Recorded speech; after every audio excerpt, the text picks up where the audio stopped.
রে ছাগলটারে ব্যস্ত দেখতেছি রে জন্ম করতে মা এটারে পালছি আল্লাহ ছাগলটারে কত কষ্ট হয়েছে মায়া হয় এখন আর্থিক অবস্থা লেগে ছাগলটা বেশি ভাই কি সমস্যা?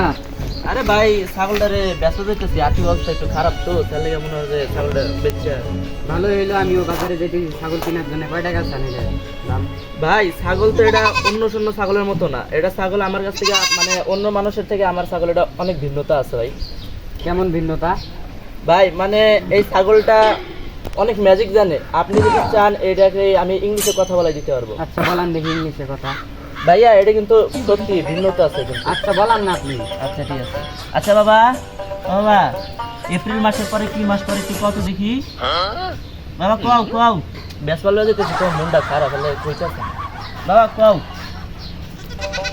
দেখছো আরেকবার বলান। ভাইয়া দাম কত এটা? বেশি না ভাই, অন্য সময় ছাগলের থেকে তো আলাদা। এপ্রিল মাসের পরে তো দেখলেন মে মাস করে দিল। এখন আপনি যদি নিতে মন চায় দেন 50,000 টাকা দিয়ে লয়ে যান, সমস্যা নেই। আচ্ছা ছাগল দেন, এটা চুরির ছাগল নাকি?